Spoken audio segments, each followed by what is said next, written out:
दोस्तों आज की वीडियो में आपको एक इम्पोर्टेड चार्जर को रिपेयर करना सिखाऊंगा। ये चार्जर अदर कंट्री में इस्तेमाल होते हैं। इसकी जो पिन आप देख रहे हैं, इंडिया में जो सॉकेट यूज होते हैं उसमें ये चार्जर नहीं लग पाता है। इसके लिए अलग से एक एडाप्टर आता है जिसे आप इंडिया में भी इस्तेमाल कर सकते हैं। और ये चार्जर मुझे एक फ्रेंड ने दिया है, वो अदर कंट्री से इसको लेके आया है। तो यहाँ उसका ख़राब हो गया, उसने बोला भाई तू रिपेयर कर ले। तो यहाँ पर मैं इसे रिपेयर तो करूँगा ही, साथ में आप लोगों को भी सिखाऊंगा कि इसमें क्या क्या फॉल्ट्स आते हैं और उसकी कैसे रिपेयरिंग होनी है। आप इस वीडियो को लाइक ज़रूर मार दीजिएगा। लाइक एम रखते हैं मात्र 600 लाइक्स का। आई होप आप लोग ज़रूर करेंगे। चलिए स्टार्ट करते हैं। काफ़ी सारे जो चार्जर होते हैं वो बिल्कुल पैक होते हैं और काफ़ी जो होते हैं स्क्रू वगैरह उसमें लगी हुई होती है। अब जैसे आप इसका स्टिकर उठाएंगे तो इसके नीचे देखिए जस्ट 2 यहाँ पर स्क्रू है। मैंने भी काफ़ी मशक्क़त करी उसको फाइंड करने की। एक बार तो इसे खोल भी लिया था, देखिए इस तरीके से खोला भी, और लास्ट में पता चला भाई इसके स्टिकर के नीचे 2 स्क्रू हैं। देखिए मैंने इस तरीके से खोला, बट यहाँ पर मुझे लगा यार एक बार स्टिकर हटा के देख लेना चाहिए, तो यहाँ पर 2 स्क्रू देखने के लिए मिले।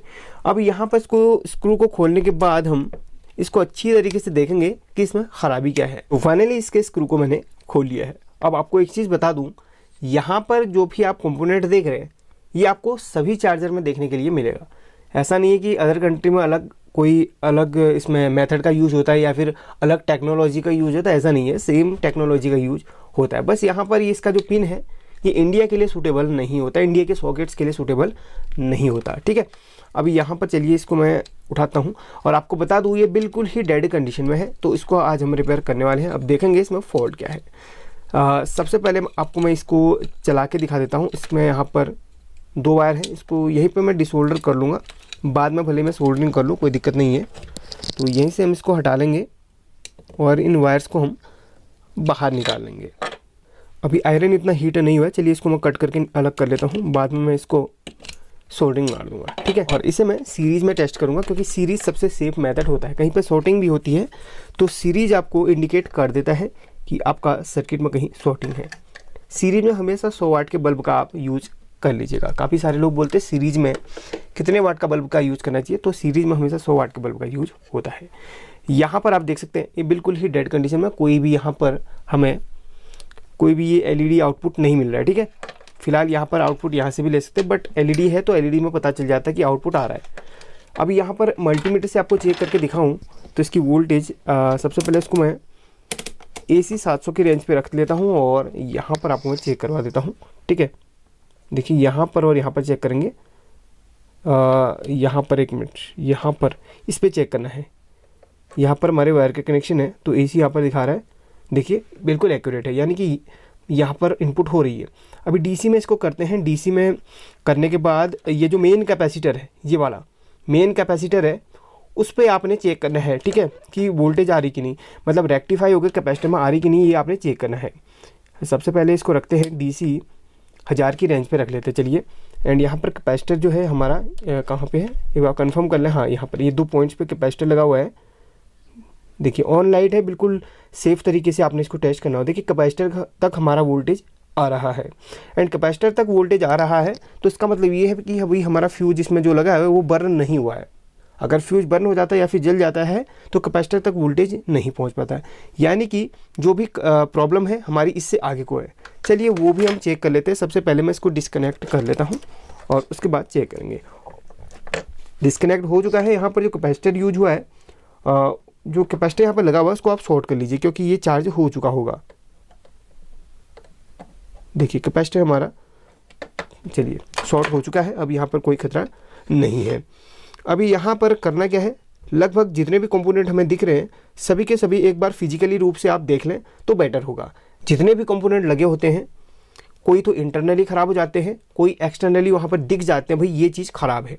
इसलिए मैं आपसे कहूँगा कि एक बार आप अच्छी तरीके से इंस्पेक्शन कर लीजिए। है हमेशा बोलता हूँ, यहाँ पे भी आपने वही मेथड अपनाना है। फिर आपने एक बार इसको फिजिकली देख लिया, उसके बाद मल्टीमीटर से टेस्ट करना है सभी कंपोनेंट की रीडिंग सही आ रही या फिर नहीं। ठीक है, लगभग यहाँ पर सब ठीक ही लग रहा है। और ये जो कैपेसिटर है इसके यहाँ पर हल्का सा मुझे ब्लैक लग रहा है। देखिए ऐसा लग रहा है कि ये कैपेसिटर ख़राब है। यहाँ पर देखिए, अब इसको चेक करके ही पता चलेगा। और चलिए सब कुछ हमने टेस्ट कर लिया। चलिए एक बार मैं यहाँ पर सभी कंपोनेंट की टेस्टिंग करना स्टार्ट करता हूँ। ज़्यादातर कंपोनेंट्स हमारे बजर की रेंज पे सेट करने के बाद ही हमारे टेस्ट होते हैं। चलिए ब्लर हटा दिया मैंने। दोस्तों कभी कभी कैमरा फोकस करने में थोड़ा दिक्कत कर रहा है, थोड़ा सा कोऑपरेट कीजिए। कहीं पर दिक्कत आती है तो मैं आपको अच्छी तरीके से फिर उसमें दोबारा से समझा दूंगा, ठीक है। फिलहाल अभी क्वालिटी ऐसी है, इसी तरह सपोर्ट कीजिए, बाद में DSLR वगैरह लेके उससे आपको अच्छी तरीके से अच्छा वाली क्वालिटी दूंगा। बस इसी तरह सपोर्ट करते रहिए। फिलहाल जो कैपेसिटर यहाँ पर काला वाला लग रहा था मेरे को, चलिए उसको टेस्ट कर लेते हैं एक बार। उसमें कुछ रीडिंग आ रही है, हो सकता है रेजिस्टेंस के जस्ट बीच में लगा हो, इसकी वजह से आ रही हो। अभी यहाँ पर हमने स्टार्टिंग से चेक करना है, यानी कि हमने मेन कैपेसिटर से अब चेक करना है। यानी कि इसमें 2 सेक्शन है, वो आप आपको बता देता हूँ, ठीक है। ये प्राइमरी, ये है सेकेंडरी। ट्रांसफार्मर से इधर का सेकेंडरी और इधर से प्राइमरी। ये देखिए एक लाइन भी बनी है, ये प्राइमरी, ये सेकेंडरी। इसमें कुछ आपके बड़े वाले कंपोनेंट यूज हुए हैं, कुछ SMD कंपोनेंट यूज हुए हैं। यहाँ पर एक IC भी लगी है। अब पता नहीं IC का अगर फॉल्ट आएगा तो बहुत मुश्किल हो जाएगा इसको ढूंढना, ठीक है। IC का फॉल्ट आता है, ढूंढ तो लेंगे बट रिपेयर करना मुश्किल हो जाएगा, क्योंकि ये IC हमारे पास है नहीं अभी। फिलहाल जो हमें टेस्ट करना है, इन डायोड को वैसे कर सकते हैं आप टेस्ट, क्योंकि हमारा रेक्टिफायर तो ठीक है और कैपेसिटर तक तो हमारी बिल्कुल एक्यूरेट पूरा यहाँ पर रीडिंग आ रही है, ठीक है। हमने चेक कर लिया। अब इससे आगे जो कंपोनेंट है, यानी कि 1 2 3 4 5 6, यानी कि ये चेक करने हमने।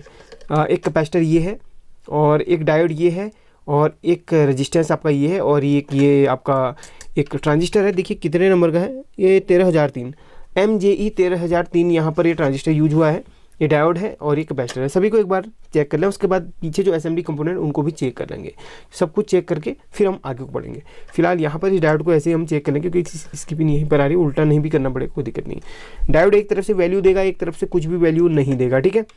भले AC डायोड हो, भले DC डायोड हो, भले कोई सा भी डायोड हो, ये देखिए एक तरफ से वैल्यू दे रहा है। सिल्वर पट्टी की तरफ को आपको ये वाली प्रोब रखनी है, और आपको ब्लैक पट्टी की तरफ को रेड प्रोब रखनी है। तो इस तरीके से आप डायोड को चेक करेंगे। चलिए फोकस कर लूँ थोड़ा सा, आपको बोला था कैमरा में थोड़ा सा प्रॉब्लम है आज। अब यहाँ पर रजिस्टेंस को चेक कर लेना है। रजिस्टेंस कितना, ये 0 ओम्स मतलब 1 ओम्स बता रहा है, मतलब हल्का सा बहुत ही कम रजिस्टेंस यहाँ पर इसका है, यानी कि बहुत ही कम ओम्स का रजिस्टेंस यहाँ पर लगा हुआ है, ठीक है। अब ये डायोड चेक करते हैं, डायोड भी ठीक ही बता रहा है। देखिए डायोड एक तरफ से वैल्यू अगर दे दे, समझ लीजिए डायोड आपका सही है। अगर दोनों तरफ से बीप मारता है या फिर वैल्यू देता है, समझ लीजिए डायोड खराब है। अब ये तो चेक होगी। इस कैपेसिटर को भी आप चेक कर लीजिए, इस कैपेसिटर के दोनों पॉइंट्स यहाँ पर हैं, ठीक है। इसको भी हम चेक कर लेते हैं एक बार कंफर्मेशन के लिए, ठीक है। कैपेसिटर कोई भी वैल्यू नहीं दे रहा, कैपेसिटर ठीक है। अब यहाँ पर इस ट्रांजिस्टर को भी एक बार कंफर्मेशन के लिए चेक करना ज़रूरी है। ट्रांजिस्टर की 3 पिन है, तीनों पिन में आपस में किसी भी 2 पिन पे आपको शॉर्टिंग नहीं आनी चाहिए ट्रांजिस्टर में, याद रखिएगा। देखिए ये सही है, ये सही है, ये सही है। एक मिनट अभी हो सकता है ऐसे टच हो गया हो हिलते हिलते। ट्रांजिस्टर मुझे सही लग रहा है, यहाँ पर कोई भी शॉर्टिंग वोटिंग ट्रांजिस्टर पे नहीं आ रही है। एंड यहाँ पर IC को भी चेक कर ले एक बार। IC की एक पिन पे आप मल्टीमीटर की किसी भी एक प्रोब को रखिए इस तरीके से, ठीक है। मल्टीमीटर थोड़ा किनारे कर लेता हूँ, हो सकता है आपको मल्टीमीटर की वजह से कुछ भी चीज़ साफ नहीं दिखाई दे रही हो। देखिए IC की बहुत सारी लेग है, ठीक है। एक लेग में मल्टीमीटर की एक प्रोब रखिए, बाकी की लेग में आप इस तरीके से टच कीजिए। आपको शॉर्टिंग वोटिंग नहीं आनी चाहिए, IC की किसी 2 लेग में शॉर्टिंग नहीं आनी चाहिए। देखिए शॉर्टिंग वोटिंग इसमें नहीं आ रही है। एक मिनट, यहाँ पर इस और इसमें शॉर्टिंग आ रही है। हो सकता है ये लेग आपस में अंदर से इंटरनली अटैच हो, तो अभी ये कहना ज़रूरी नहीं कि भाई ये आपस में आए, क्योंकि शॉर्टिंग हमें सर्किट में कहीं पर मिल भी नहीं रही है, ठीक है। ज़्यादा अगर आप कंफ्यूज होते हैं भी 2 लेग में शॉर्टिंग आ रही है, तो IC का नंबर आप गूगल पे डाल लीजिए, उसकी पूरी डेटा शीट आपको आ जाएगी, उसका पूरा डायग्राम आपको मिल जाएगा। तब आपको कंफर्म हो जाएगा कि IC की कौन कौन सी पिन आपस में अटैच होती हैं, ठीक है। ये सब चेक कर लिया। अभी यहाँ पर इस रेजिस्टेंस को भी हमें चेक कर लेना है। तो ये कितना बता रहा है, 400 कितना यहाँ पर बता रहा।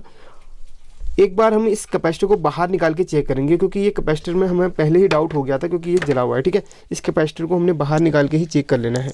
उसके बाद जो वैल्यू आ रही है वो रेजिस्टेंस की होगी, ये हमें कंफर्म हो जाएगा।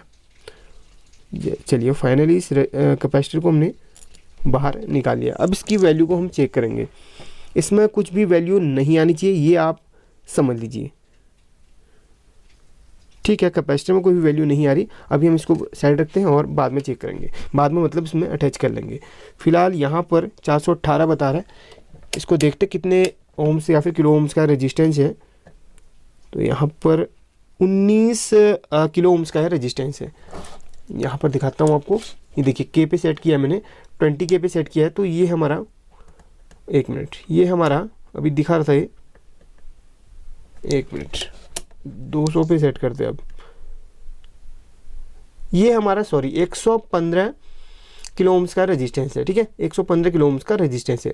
कहीं पे रेजिस्टेंस अगर वैल्यू ना दे 2K या 20K पे तो बढ़ा लीजिए इसकी वैल्यू, ठीक है। इसका रोटरी स्विच आप रख लीजिए 200 पे, तो वहाँ पे आपका वैल्यू दिखा देगा 118 दिखा रहा है, मतलब 120 किलो ओम्स के समथिंग होना चाहिए रेजिस्टेंस का वैल्यू। एंड सभी जो भी रेजिस्टेंस यहाँ पर लगे हुए हैं सभी को एक बार चेक कर लीजिए, छोटे छोटे SMD जो रेजिस्टेंस है, ठीक है। ये वैल्यू नहीं दिखा रहा, ये वैल्यू नहीं दिखा रहा, इसका मतलब हो सकता है इसमें कुछ प्रॉब्लम हो। एंड इसको रखते हैं हम एक बार हल्के में रख लें, 2K पे रख लेते हैं, चलिए कम पे रख लेते हैं, नहीं आ रहा, अब 2 मेगा ओम पे रखना चाहिए तभी कंफर्म हो पाएगा। हाँ, ये आपका 1.3 मेगा ओम्स दिखा रहा है, इसका मतलब ये रेजिस्टेंस भी हमारा सही है। एंड इसको चेक कर लेते हैं एक बार, इसको चेक करते हैं, यहाँ पर बहुत कम वैल्यू दिखा रहा है, चलिए इसको घटाते हैं, 200 पे रख लेते हैं, ठीक है, 200 पे रख लेते हैं। 200 पे रखने के बाद भी वैल्यू नहीं दे रहा, इसका मतलब 2K पे रखते हैं, हो सकता है यह, देखिए अभी भी वैल्यू नहीं दे रहा, इसको 20K पे रखते हैं, मतलब 20 किलो ओम्स पे रखते हैं। हाँ, ये है हमारा 8-9 किलो ओम्स के समथिंग यहाँ पर बता रहा है। अब यहाँ पर दूसरा डिस्टेंस भी है, उसे भी चेक कर लेते हैं, चलिए यहाँ पर भी ये भी 8 किलो ओम्स के समथिंग बता रहा है, ये 9 किलो ओम्स का होगा बट 8 दिखा रहा है, मल्टीमीटर में थोड़ा अप डाउन हो जाता है। यहाँ पर 001 बता रहा है, चलिए देख लेते हैं, इसको कम करके देख लेते हैं, ये आपका है 19 ओम्स का, ठीक है। एंड दूसरा भी यहाँ पर लगा हुआ है, इसको भी चेक कर लेते हैं, ये भी 19 ओम्स का बता रहा है, लगभग सभी रेजिस्टेंस ठीक है। एक कैपेसिटर यहाँ पर लगा हुआ है, यहाँ पर देखिए इस कॉर्नर पे एक कैपेसिटर लगा हुआ है, उसको भी आप चेक कर लीजिए, ठीक है। कैपेसिटर में कोई भी वैल्यू नहीं आ रही, कोई भी शॉर्टिंग नहीं आ रही, कैपेसिटर भी हमारा ठीक है। लगभग सारे कंपोनेंट हमारा चेक हो चुके हैं। तो फॉल्ट है तो किस जगह से है भाई, कंफर्म हो गया कि हमारी प्राइमरी सेक्शन में कोई भी प्रॉब्लम या फिर कोई भी शॉर्टिंग नहीं है। इस ट्रांसफार्मर को चेक कर लीजिए, इस ट्रांसफार्मर के प्राइमरी में 4 लेग होती है, सेकेंडरी में 2 लेग होती है। आपको क्लियर दिखाऊं, प्राइमरी 4 लेग और सेकेंडरी 2 लेग। 4 लेग में आपस में 2-2 लेग के पेयर होते हैं, याद रखिएगा 2-2 लेग के इसमें पेयर होते हैं। आपको मैं कंफर्म करके दिखा दूं, यहाँ पर देखिए, आपको मैं इंडिकेट भी कर देता हूँ यहाँ पर, ठीक है, 1 2 3 4। ट्रांसफार्मर के प्राइमरी में आपको 4 लेग मिल जाएंगी, 2 फीडबैक कॉइल और 2 मेन कॉइल की, ठीक है, ये आपको 4 लेग मिल गई। और सेकेंडरी में आपको ये 2 मिल जाती हैं। ये स्टेप डाउन करेगा, इस सेकेंडरी में डालेगा, उसके बाद वो आपको DCVC बनाएगा, उसके बाद वो आउटपुट कर लेगा, ठीक है, जितना इसकी क्षमता होगी वो आउटपुट कर लेगा। सबसे पहला काम है इन 4 लेग को चेक करना है, उसके बाद हमने 2 लेग को चेक करना है। कभी कभी ट्रांसफार्मर भी आपका ख़राब हो जाता है, ट्रांसफार्मर ख़राब होने की वजह से भी ये समस्या आपको देखने के लिए मिल सकती है। फिलहाल यहाँ पर मैं इसको अटैच कर लेता हूँ और इसमें चेक करता हूँ ये इसके किस कॉइल के साथ अटैच है, मतलब किस लेग के साथ ये अटैच है। इसमें नहीं दिखा रहा, इसमें भी नहीं दिखा रहा यार, हाँ इसमें दिखा रहा है, यानी कि ये 2 लेग आपस में एक दूसरे से जुड़ी हुई है, बिल्कुल ठीक है। इसके साथ अदर के साथ हमें यहाँ पर कोई भी रीडिंग नहीं आनी चाहिए, सिर्फ इसके साथ एक ही लेग हमें यहाँ पर रीडिंग देनी चाहिए। अब चलिए बीच में चेक करते हैं, तो इन दोनों का होना चाहिए, कन्फर्म होना चाहिए, नहीं होगा समझ लीजिए आपका ट्रांसफार्मर ख़राब है, ठीक है। यार ट्रांसफार्मर भी ठीक है, तो प्रॉब्लम है तो किस जगह से है, चलिए ये 2 भी चेक कर लेते हैं। वैसे इनमें कोई प्रॉब्लम नहीं आती, फिर भी चेक करना ज़रूरी है। इसमें यार 1 मिनट, इसमें कोई भी हमें आउटपुट नहीं मिल रहा, जो भी यहाँ पर आउटपुट मिल रहा है कैपेसिटर की वजह से मिल रहा है, क्योंकि आगे कैपेसिटर यहाँ पर लगा हुआ है, ठीक है। तो इसका मतलब ये ट्रांसफार्मर ही हमारा ख़राब है। फिर भी इसको चेक कर लेते हैं एक बार खोल के और एक बार देख लेते हैं। 1 मिनट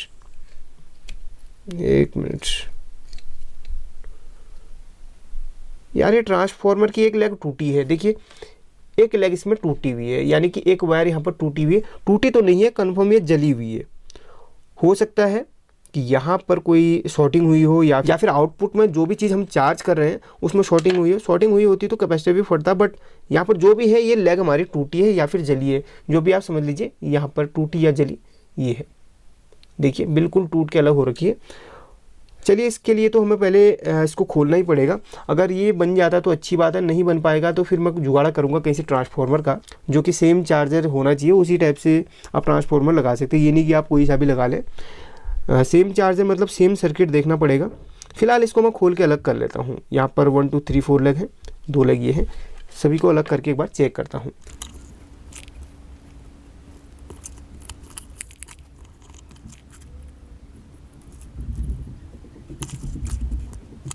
दोस्तों फाइनली इसे हमने सर्किट से बाहर निकाल लिया। यहाँ पर लगभग ये ट्रांसफार्मर की लेग टूटी हो सकता है, ये चार्जर कहीं से गिरा है और ये ट्रांसफार्मर जोर पड़ने की वजह से यहाँ पर ये टूटा है।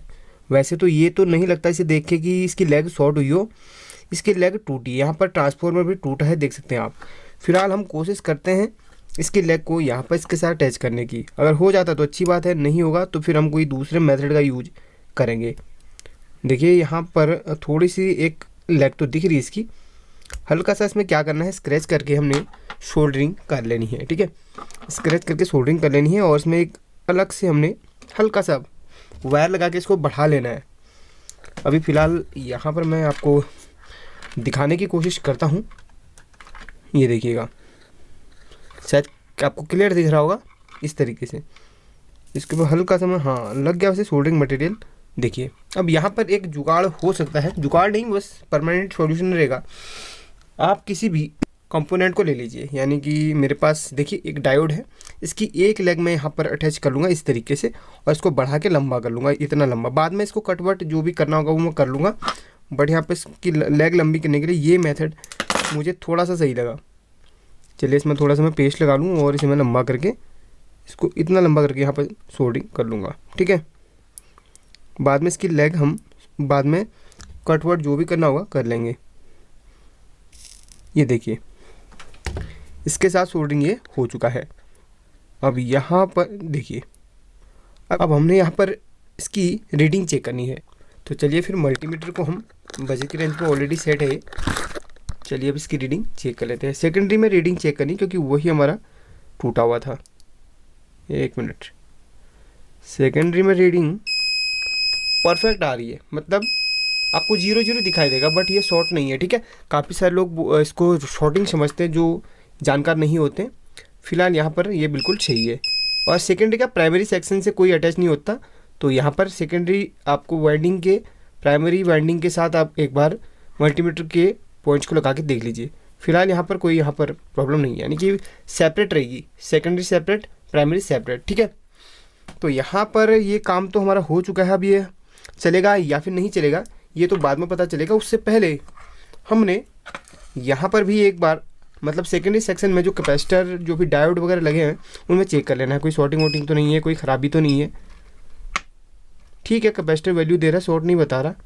और ये हमारा डायोड है, ठीक है, डायोड भी अच्छी वैल्यू दे रहा है, कोई दिक्कत नहीं होने वाली। अब यहाँ पर से हम लगा लेते हैं। चलिए बहुत ही सावधानी से लगाना क्योंकि ये ट्रांसफार्मर टूटा भी है।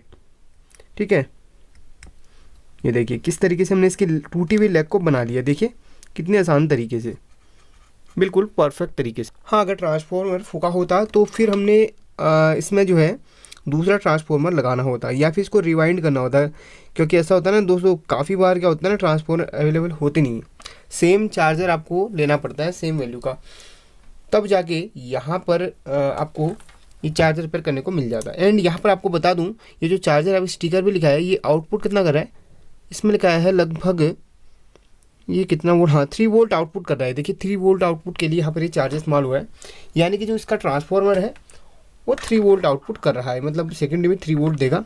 ठीक है, चलिए बाकी बातें नहीं करते हुए इसको हम सोल्डरिंग मार देते फटाफट से और फिर इसको चेक कर लेंगे। अगर कोई फॉल्ट फिर आए तो उसका भी सॉल्यूशन हमारा हाथों हाथ हो जाएगा। चेक करेंगे और उसके बाद सॉल्यूशन करेंगे।